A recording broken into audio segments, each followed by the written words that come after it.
लोग क्या पढ़ेंगे?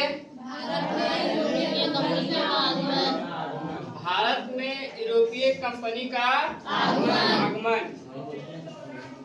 जैसे ब्रिटेन से आए लोग, उसको हम लोग अंग्रेज बोलते हैं, गोरे लोग।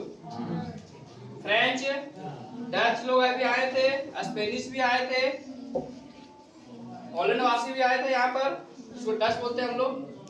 तो इसका समझते हैं पूरा प्रोसेस की मामला क्या था उस समय। देखिए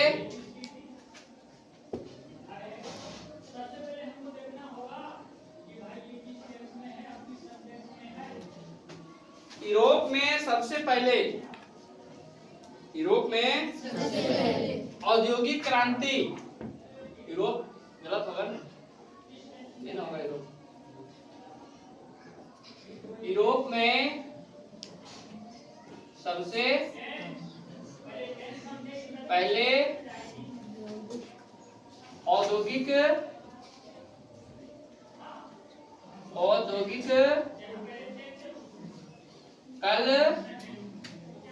कारखाने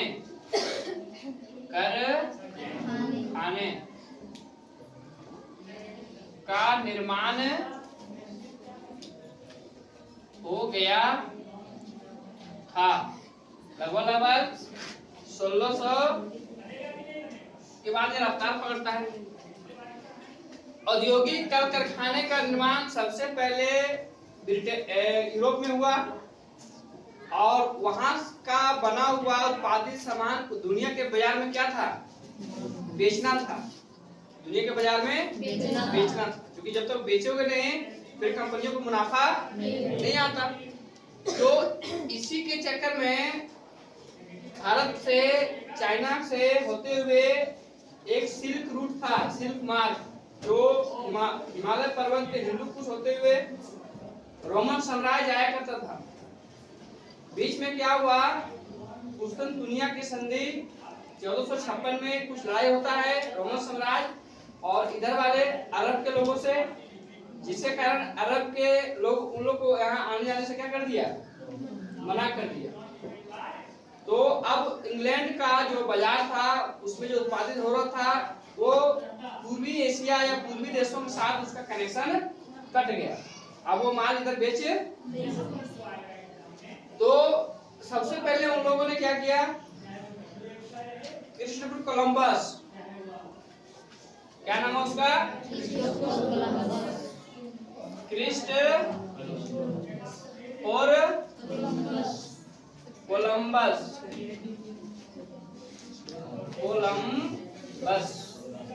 इसको 1492 ईस्वी भारत की खोज के लिए इसको यूरोप से भेजा जाता है। व्यक्ति नाम क्या है? Christopher Columbus. भारत की खोज के लिए इसको भेजा जाता है और ये अपने साथियों के साथ भारत की खोज में निकल भी जाता है। लेकिन आप जान रहे हैं कि यूरोप के जैसे ही आप साइड में जाइएगा उसके पश्चिम तरफ तो एक विशाल महासागर है, उसका नाम है अटलांटिक महासागर। और उस अटलांटिक महासागर में यह रास्ता क्या होता है? भटक जाता है, क्योंकि उस समय की जहाज के पास खुद का मोटर सिस्टम होता नहीं था। हवा के किनारे से जिधर जाना था उधर जाना है, मतलब जिधर हवा चल रहा है, जिधर रुख है हवा का, उसी दिशा में आपको क्या करेगा? ले जाएगा और वहीं जाइएगा भी। तो ये व्यक्ति कहाँ चला गया? अंटार्कटिक होते हुए अमेरिका चला गया। कहाँ चला गया? अमेरिका। जब वहां ये जाता है तो वहां एक जनजाति रहता है। क्या रहता है? जनजाति। उसका नाम होता है रेड इंडियन। क्या होता है? Red Indian tribals. एक ट्राइबल्स जनजाति थे जो उस भूभाग में रहते थे जहां ये गया था। रास्ता भटक गया तो यहीं पर पहुंचा अमेरिका। वहां पर रेड इंडियन जनजाति थे। क्रिस्टोफर कोलंबस ने यहाँ से कुछ लोगों को उठाया और उठाने के बाद रानी एलिजाबेथ के सामने ये क्या करता है, प्रवेश करता है, लोगों को लाता है कि देखिए ये भारत के लोग हैं। और आपको बता दें कि ये लोग उसमें कपड़ा तक भी नहीं पहनते थे, इसलिए मतलब पत्ता उत्ता पहनते थे। तो रानी एलिजाबेथ बोला कि नहीं, आपने भारत देश की खोज नहीं किया है, उस देश के लोग इस तरह है ही नहीं है। क्योंकि जिस समय की बात हो रही है इस समय भारत एक फलता फूलता देश था, क्योंकि कोई आक्रमणकारी जो आए थे चले गए। तो मुगलिया काल का समय था, तो उस समय भारत की इतना दयनीय स्थिति नहीं थी कि यहाँ पर लोग कपड़े की जगह पत्ते पेड़ पौधे का पहनते थे। तो वो समझ गए कि आपने भारत की खोज नहीं किया। तो फिर एक व्यक्ति को भेजा जाता है जिसका नाम क्या है, वास्को डी गामा। ये आता है 1498 ईस्वी।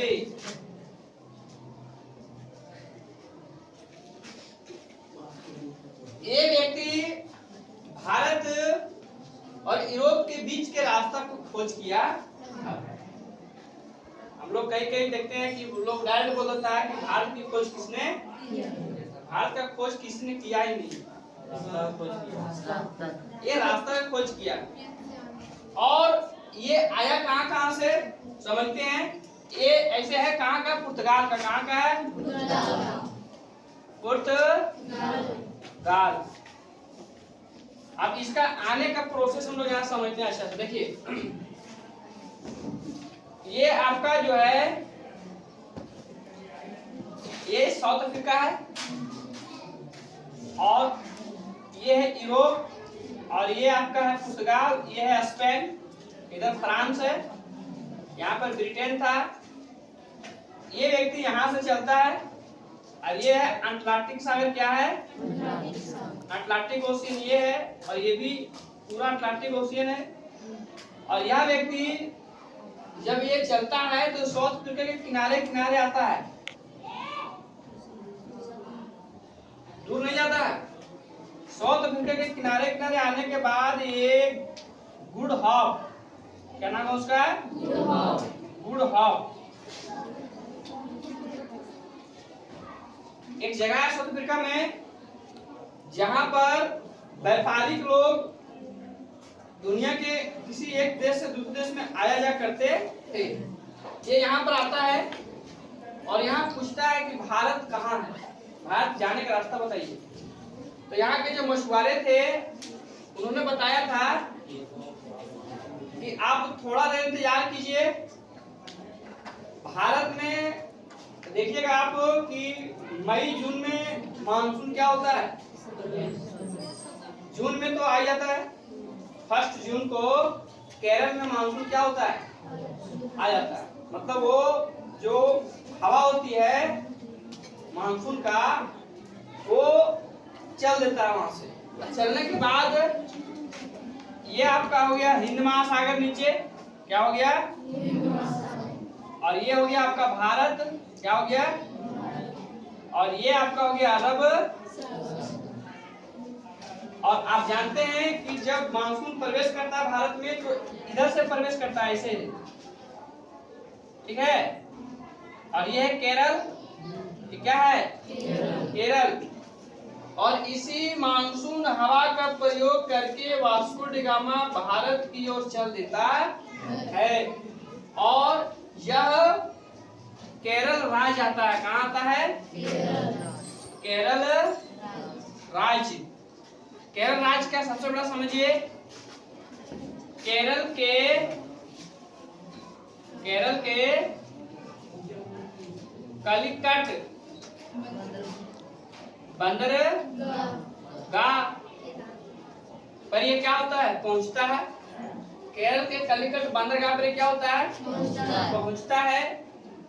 कब पहुंचता है, 17 मई 1498 को इस कलिकट बंदरगाह पर पहुंचने के बाद यहाँ का राजा कौन था पता है, जमोरियन। कौन था, जमोरियन। इसका भव्य स्वागत करता है। क्या करता है? भव्य स्वागत। कि कोई भारत में मेहमान आया है, भारत में कोई मेहमान आया है और एक भव्य स्वागत करता है। किसको? वास्को डी गामा को। किसको करता है? वास्को डी गामा को। और वास्को डी गामा के स्वागत करने के बाद वास्को डी गामा भी खुश हो गया। वास्को डी गामा भी खुश हो गया। और आप जानते हैं कि भारत में मेहमान की पूजा होती है और मेहमान चनाल निकल जाएगा पता नहीं। यही नहीं हुआ? आप जिसको स्वागत किए जड़ यहीं से शुरुआत हो जाता है भारत में, उसको समझेंगे हम लोग। देखिए अब ये व्यक्ति जो है वास्को डी गामा भारत से जाता है। जाते समय क्या ले जाता है? ये मसाले। क्या लेते हैं? मसाले। जिसमें काली मिर्च, काले इलायची, इलायची आप जान रहे हैं, मसालों की रानी, मिर्च, हल्दी इत्यादि। कपास पास भी ले जाता है। और यह खुद कहता है, ये सबसे पहले वास्को डी गामा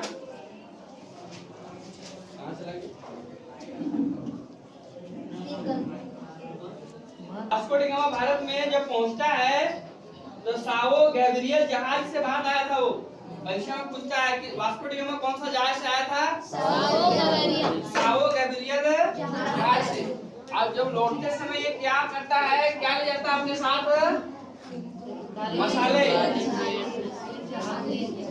और इस चीज को यूरोप में जब बेचता है ये अपने बाजार में, तो इसको 60% क्या होता है?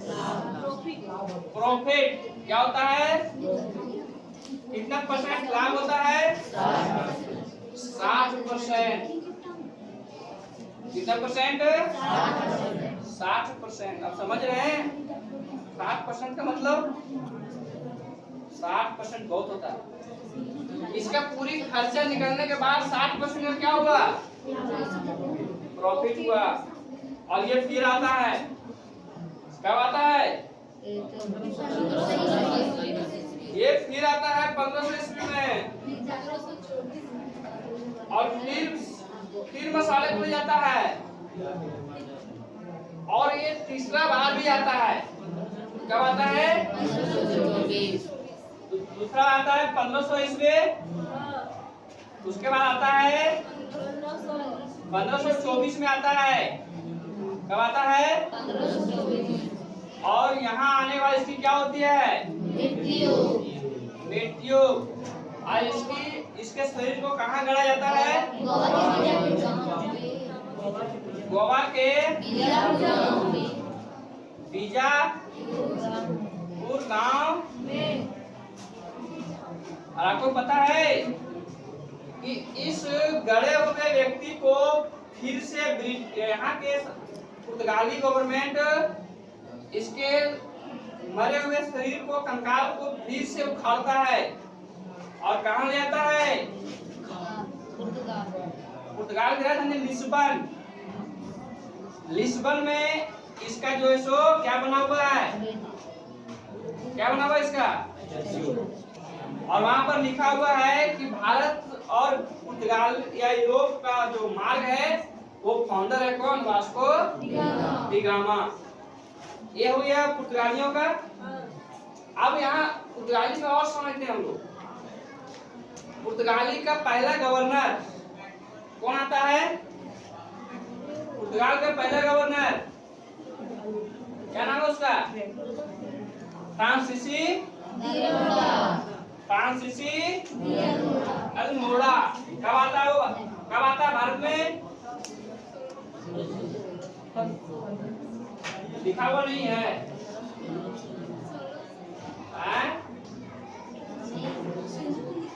फ्रांसीसी दी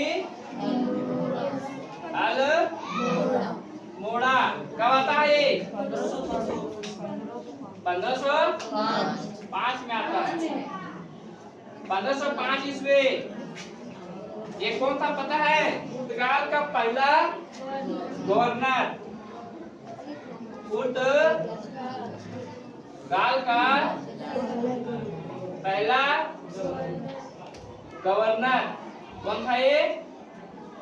पुर्तगाल का पहला गवर्नर। और इसी के समय एक पॉलिसी आया था हिंद महासागर में। कहाँ आया था? उसका नाम क्या है? गुलू पॉलिसी। गुलू पॉलिसी क्या आया था? गुलू कहाँ आया था? हिंद महासागर में। क्या होता है समझिए ब्लू पॉलिसी। ब्लू पॉलिसी होता है कि जो भी कंपनी अब इधर को व्यापार करेगी, इधर भारत के क्षेत्रों में या हिंद महासागर में वो आएगी, तो सबसे पहले परमिशन किससे लेगा? हम लोग से लेगा, पुर्तगाली गवर्नर से लेगा। किससे लेगा? पुर्तगाली गवर्नर से। उसके बाद दूसरा गवर्नर कौन आया था? फ्रांसीसी अल्बुकर्क। ये आया था 1509 ईस्वी। दो गवर्नर जनरल आए थे पुर्तगाल का, फ्रांसीसी अल्मोड़ा जो ब्लू पॉलिसी लाया था हिंद महासागर में, और एक आया था फ्रांसीसी अल्बुकर्क। उसके बाद हम लोग नेक्स्ट जानकारी समझते हैं। एक पुर्तगाल लोग जहाँ बसे थे, तो पुर्तगाल लोग का असली अड्डा कहाँ था? गोवा। और आप जान रहे थे, ध्यान दीजिएगा, आप एक चीज जानते हैं कि नहीं कि गोवा की कहानी क्या है समझिए। भारत आजाद कब हुआ अंग्रेजों से? 15 अगस्त 1947। जब 15 अगस्त को भारत आजादी हो गया, तो पुर्तगाल यहाँ से नहीं गए थे। पुर्तगाल कहाँ थे पता है? और गोवा से वो लोग कब गए? 19 दिसंबर 1961 में गए थे। 1961। पूरी इज्जत के साथ इन लोग को अंतिम जहाज को भेजा गया था भारत सरकार के द्वारा। भारत के लोग भी इन लोग को स्वागत किए थे कि आप लोग जा रहे हैं तो स्वागत कर रहे हैं। जबकि इतना कुछ घटना घटने के बाद कोई देश के प्रति इतना आदर अगर था, वो है देश भारत। क्या क्या हुआ क्या नहीं हुआ हम लोग जैसे जैसे आगे जाएंगे पढ़ेंगे, लेकिन सोच रहे हैं कि आप इतने इज्जत से इसको भेज रहे हैं आपको, तो कुछ कारण तो होगा, जबकि देश को पूरा पोखला कर दिए थे। तो ये हो गया पुर्तगाल का कहानी। पुर्तगाल कहानी खत्म होता है अभी। चलिए नेक्स्ट हम लोग समझते हैं 1602 कौन आए थे? डच। कौन आए थे? डच। दूसरी कंपनी क्या थे? Dutch east India. East India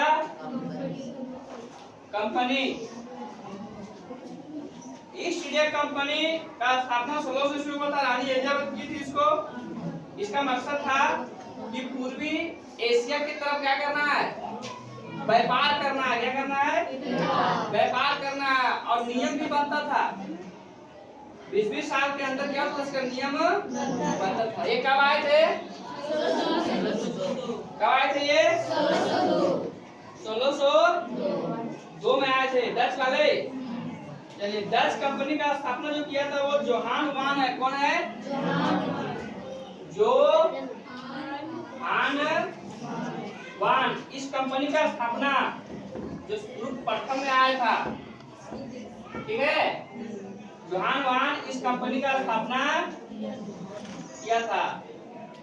कौन किया था? जोहान वान। और ये लोग कहाँ कहाँ थे? तो कोरोमंडल में थे ये सब। पहला नंबर क्या है? कोरोमंडल। दूसरा है मछलीपट्टनम, मछलीपट्टनम। तीसरा तीसरा कहाँ है? एक और होगा, पुलिकट। कहाँ है? पुलिकट आंध्र प्रदेश, झील भी है। इन लोग का जो मैन कंपनी का अड्डा था ये इन क्षेत्रों में था। किन लोगों को? 10 लोगों को। बाद में इन लोगों को सामना किससे करना पड़ा था पता है? ब्रिटिश ईस्ट इंडिया कंपनी से। ब्रिटिश ईस्ट इंडिया कंपनी से जितने भी यूरोपीय कंपनी थे सभी को सामना करना पड़ा था। फ्रांसीसियों को भी सामना करना पड़ा था और पुर्तगालियों को भी सामना करना पड़ा था, डच को भी सामना करना पड़ा था और स्पेन वालों को भी सामना करना पड़ा था। मतलब सबसे लड़ाई हुआ था। लास्ट में फिर एक ही कंपनी बची है, कौन? British east India company. तीसरा कंपनी कौन है? ब्रिटेन। कौन है? Britain east India company. 1608। इसके पीछे कहानी समझते हैं, क्या समझते हैं? 1608 जो है 1605 में अकबर की मृत्यु हुई थी। 1605 में अकबर की क्या हुआ था? ब्रिटेन ईस्ट इंडिया कंपनी 1608 ईस्वी। समझिएगा इसके पीछे कहानी क्या है। सो तीसरा कंपनी है। एक ब्रिटिश ईस्ट इंडिया कंपनी से जो पहला व्यक्ति आया था, पहला किसके दरबार में आया था पता है? जहांगीर के दरबार में आया था। कौन आया था? जहांगीर के दरबार में। लेकिन यहाँ दो घटना घटती है। घटना क्या घटता है? जब यह कंपनी की स्थापना होती है उसमें रानी एलिजाबेथ रहती है। जब फरमान जानते हैं, जो व्यापार के माध्यम से आना था भारत की, पूछो जाके मुगल शासक अकबर से कि हम आपके देश में कोठी खोलना चाहते हैं, हमको कहीं पर जगह। फरमान किसके नाम से आना था? 1603 में रानी एलिजाबेथ क्या हो जाती है? इसकी मृत्यु। क्या हो जाती है? तो वहां राजा कौन बनता है? प्रिंस। कौन बनता है? प्रिंस। और प्रिंस ने भारत में व्यापार करने के लिए किस व्यक्ति को भेजा था? Captain Hawkins. किसको भेजा था? हॉकिंस। किसका फरमान लेकर आया था? ये फरमान लाया था अकबर के यहाँ कि आपके देश में, आपके क्षेत्र में हम क्या खोलना चाहते हैं? कोठी। आप अनुमति दीजिए। परंतु अकबर की मृत्यु कब हो गया था? 1605 ईस्वी। 1605 में अकबर की क्या हो गई? मृत्यु हो गई। अब मामला गड़बड़ा गया। अब अकबर का बेटा बनता है यहाँ राजा मुगल का। मुगल राजा कौन बनता है? जहांगीर। कौन बनता है? जहांगीर। शुरू में इसके दरबार में ये पहुंचता है, जहांगीर के दरबार में कैप्टन हॉकिंस जहांगीर के दरबार में पहुंचा। उसके सामने फरमान को पढ़ा गया, ऐसे बात है। शुरू में नकार दिया, लेकिन बाद में धीरे धीरे दो जगह इन लोगों को कोठी बनाने का अनुमान मिला था। पहला क्या था? पहला सूरत में क्या बनाया ये सब? कोठी। फिर दूसरा कहाँ बनाए? मसूली पटना में बनाए। दूसरा कोटि यहाँ बनाते हैं 1611, 1600 लगभग 8 या 9 के लगभग में यही बनाते हैं सब सूरत में। और अंग्रेजों का सबसे पहला कोठी कहाँ बन के तैयार हो गया? सूरत। सूरत आप जान रहे हैं व्यापारिक केंद्र था उस समय का, अभी भी है। कोठी बोले तो घर, ये सब सामान लाइएगा तो रखिएगा नहीं, आज सामान अगर रखिएगा नहीं तो काम कैसे चलेगा? सामान आपका खराब नहीं हो जाएगा। तो भारत से जो सामान इकट्ठा कीजिएगा रखिएगा काम, कोठी में रखिएगा। तो कोठी आप डायरेक्ट बना नहीं सकते, उसके लिए आपको क्या करना होगा? अनुमति लेना पड़ेगा वहां के जो क्षेत्र का राजा है। तो उसमें भारत का राजा कौन था? मुगलिया जहांगीर था। अकबर के मरने के बाद अनुमति देता है और देने के बाद व्यापार क्या होता है? यहाँ से शुरू हो जाता है। इसके बाद ये जो है अलग टॉपिक में लोग पढ़ेंगे कहाँ से ये सब कहाँ तक गया, वो बाद में पढ़ेंगे लोग। अभी कंपनी हम लोग पढ़ रहे हैं, कौन कंपनी कहाँ से आया। नेक्स्ट कंपनी कौन सा है? Next company Danish. कब आए थे? 1616। डेनिश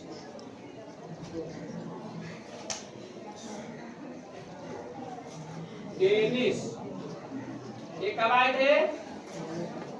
डेनिश ईस्ट इंडिया 1616 में आए थे।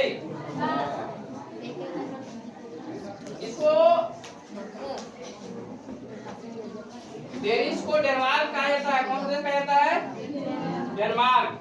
इन लोगों को इतना बड़ा भूमिका यहाँ पर, ये लोग कुछ दिन रहे, उसके बाद ब्रिटेन के आने वाले सबका यहाँ से क्या हो जाता है?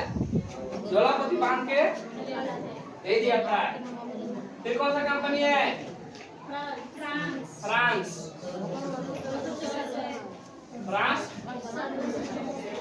फ्रांसीसी ईस्ट इंडिया कंपनी। फ्रांसीसी ईस्ट इंडिया कंपनी ये कब आते हैं? 1664 में आते हैं। 1664 में आता है। कौन सा कंपनी? फ्रांसीसी कंपनी।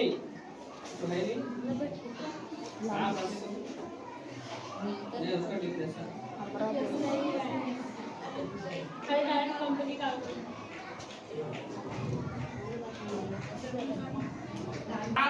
फ्रांस का पहला गवर्नर कौन है? पहला गवर्नर मार्टिन। कौन है? इसने जानते हो पांडिचेरी का स्थापना किया था। पांडिचेरी की स्थापना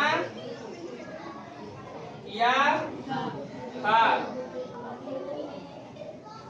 ध्यान देगा, एक कंपनियां भारत में आई, एक कंपनी भारत में आई। किस माध्यम से आए? व्यापार के माध्यम से। किस माध्यम से आए थे सब? इन लोग को एक जगह दिया गया, ये जगह पर ये लोग स्थापित हुए। स्थापित होने के बाद मामला कुछ क्या होता है? गड़बड़ होता है। जैसे कि यहाँ पर आप देखे होंगे कि जैसे ही मुगलिया काल, मुगलिया का सबसे पहले इन लोग का जो प्रसार होता है भारत में, इसका सबसे बड़ा कारण कहाँ है समझिएगा। इन लोग का जो प्रसार होता है सबसे बड़ा कारण है मुगल शासक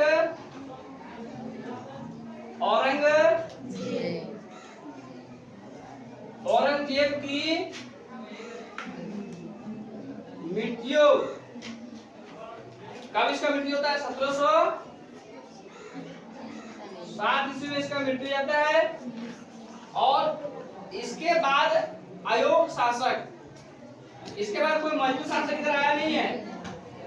इसके बाद जितना भी शासक आया सब क्या थे? कमजोर थे। आपको उसका अलग टॉपिक में हम लोग पढ़ेंगे। इसमें समझेंगे एक शासक था फर्रुखसियर। क्या नाम था?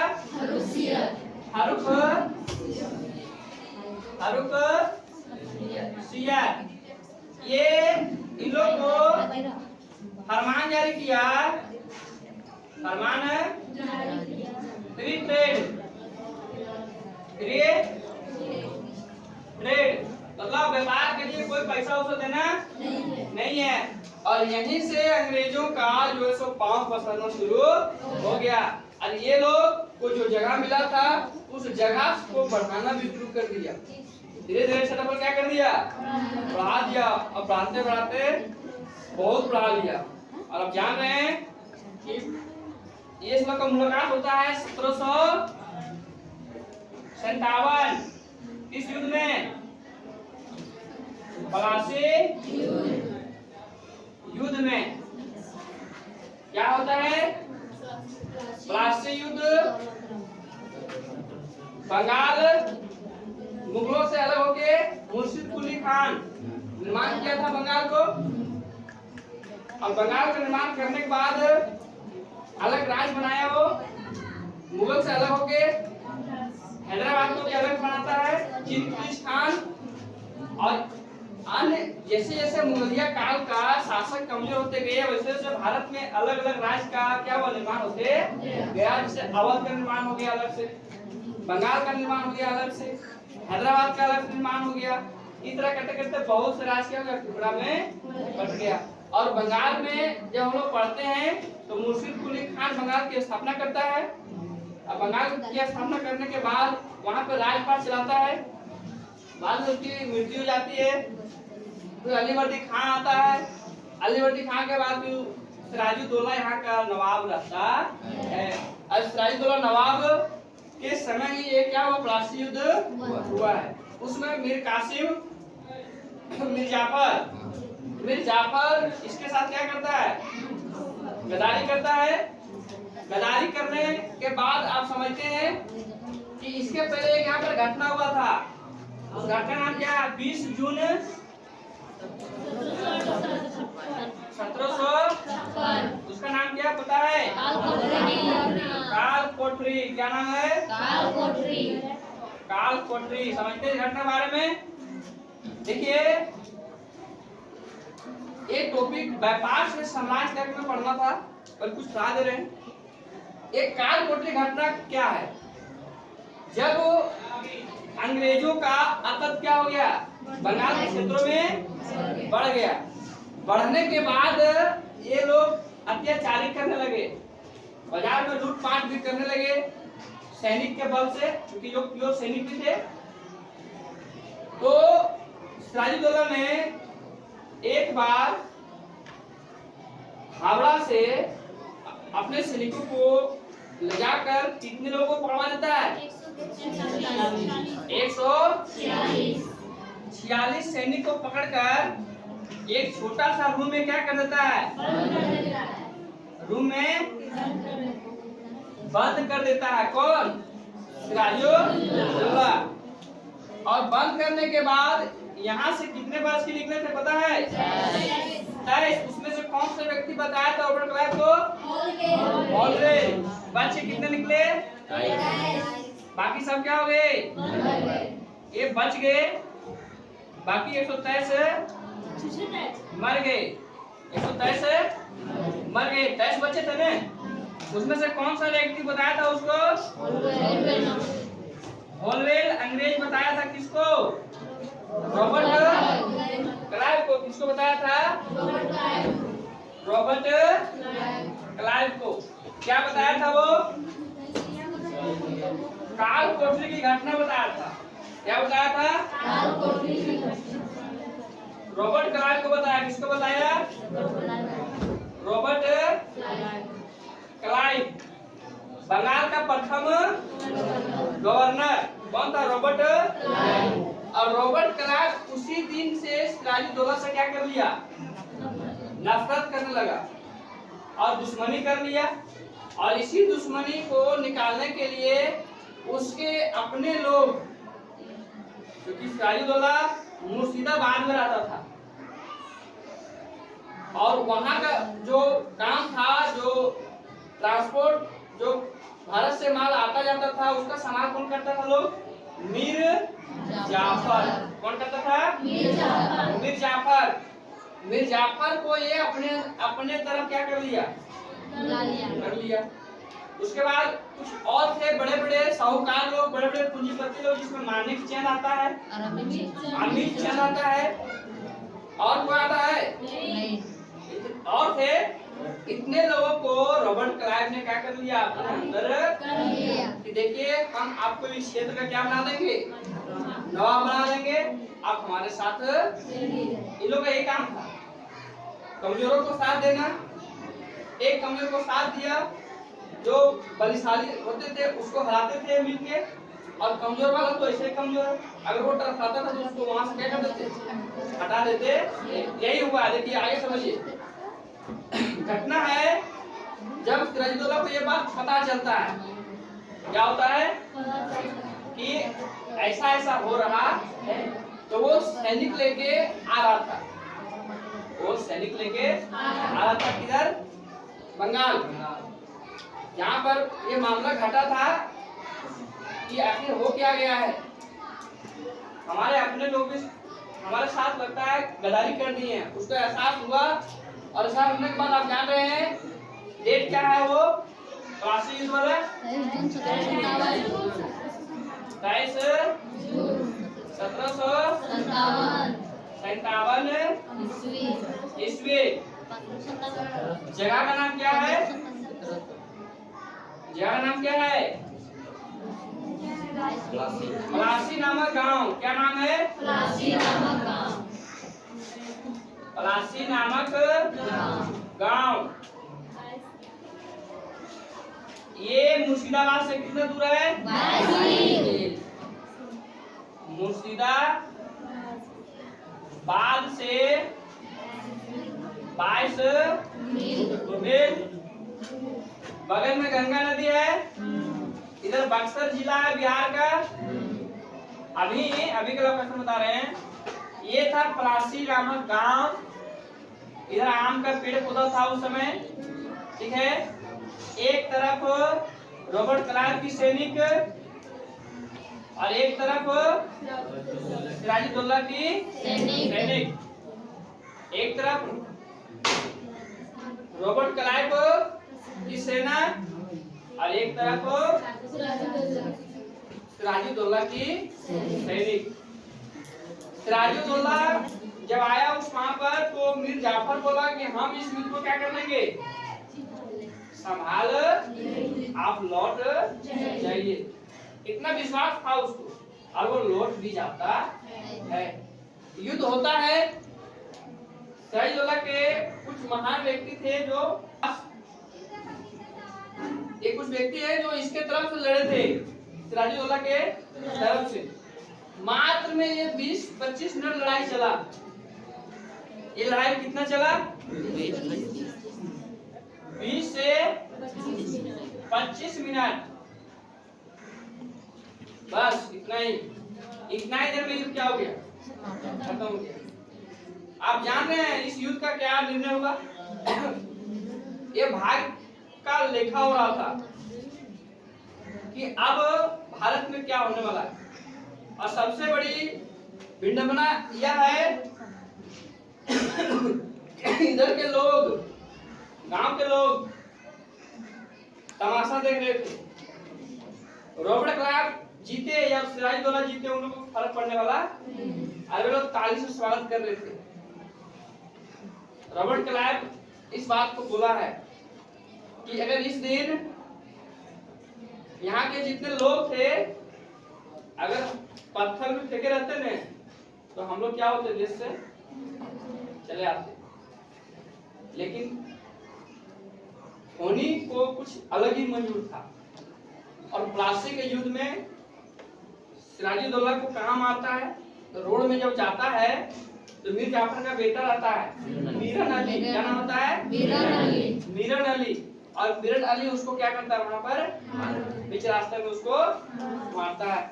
और लास्ट में फिर बंगाल का नवाब किसको बनाया जाता है, मीर जाफर को।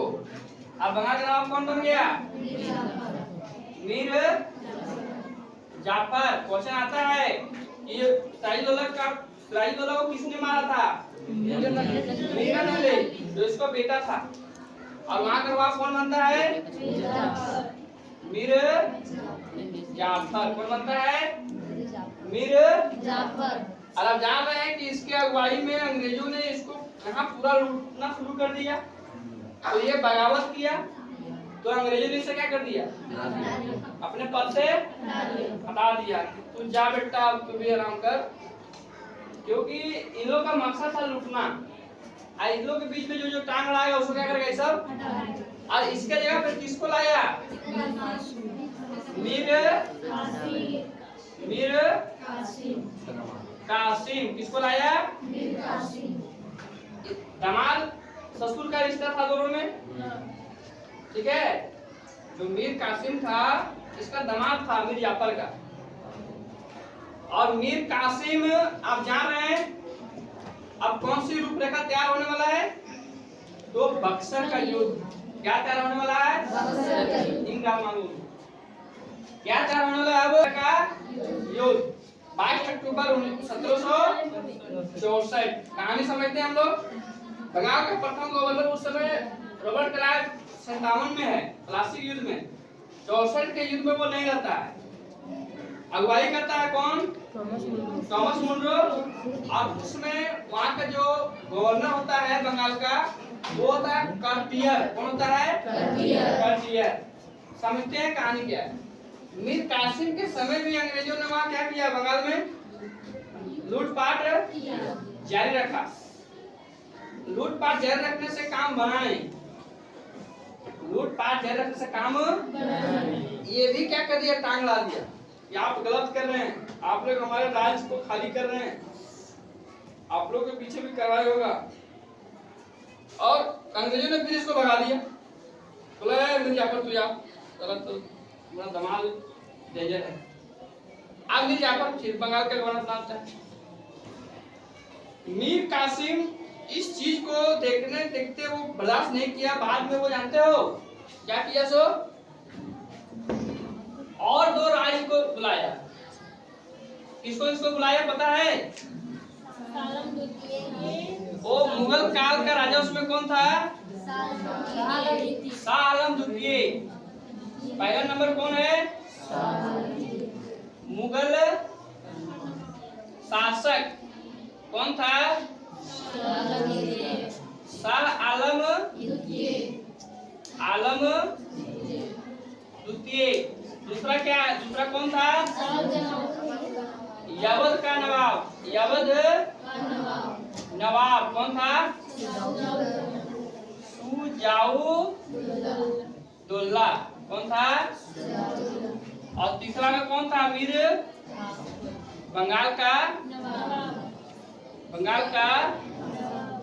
नवाब का नाम क्या है? मीर कासिम। कौन सा युद्ध तैयार होता है? कौन सा युद्ध तैयार होता है? बक्सर युद्ध। क्या तैयार होता है? बक्सर। कब होता है? 22 अक्टूबर 1764। लड़ाई किससे होता है? उसमें बंगाल का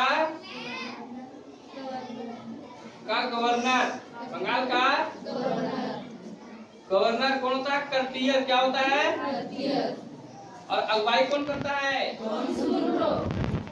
युद्ध का अगुवाई, युद्ध की अगुवाई थॉमस मुनरो कौन करता है? थॉमस मुनरो कौन करता है? और इस युद्ध का परिणाम जानते हैं क्या होता है?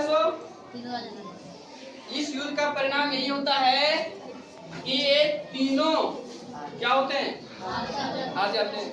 बहुत बड़ी, अंग्रेजों को बहुत बड़ा इलाका हाथ लग गया।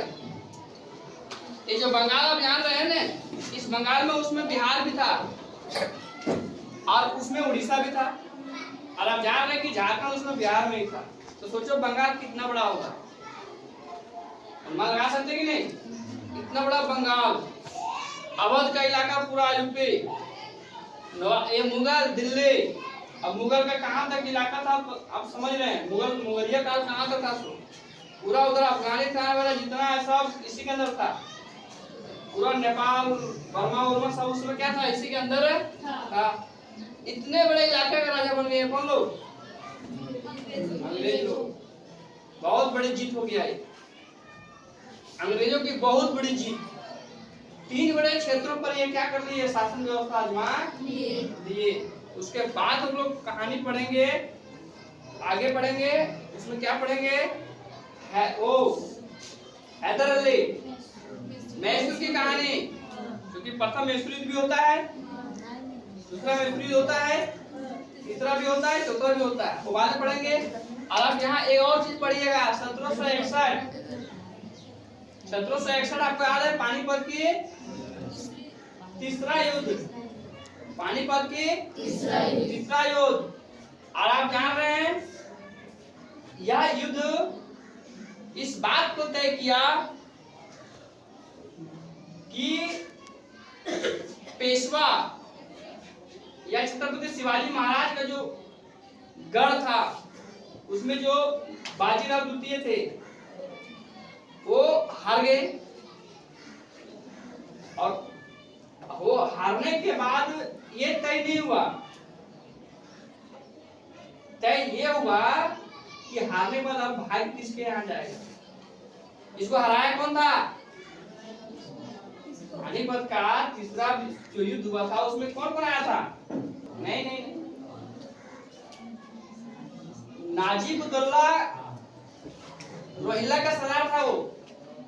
और वो इनवाइट किया था किसको पता है, अहमद शाह अब्दाली को, अफगानिस्तान। अहमद शाह अब्दाली को इनवाइट किया था मराठा साम्राज्य को हराने के लिए। और इस युद्ध में मराठा साम्राज्य के बड़े बड़े वीर सदाशिव भाऊ, पेशवा बाजीराव द्वितीय और उसके अनुयायी लोग क्या हुए, मारे गए थे। और यहाँ से इस वंश का क्या हो गया, खत्म कर दिया गया। अहमद शाह अब्दाली भारत लौट के फिर कभी नहीं आया, लेकिन अंग्रेजों का प्रभुत्व क्या हुआ, बढ़ गया।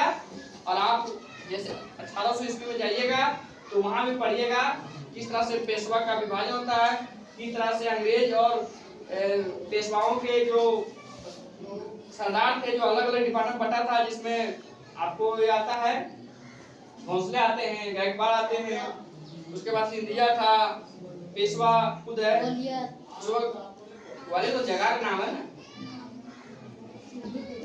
तो ये लोग अंग्रेजों से संधि होता है, उसको हम बाद में पढ़ेंगे, ठीक है। बंद कर दीजिए अभी।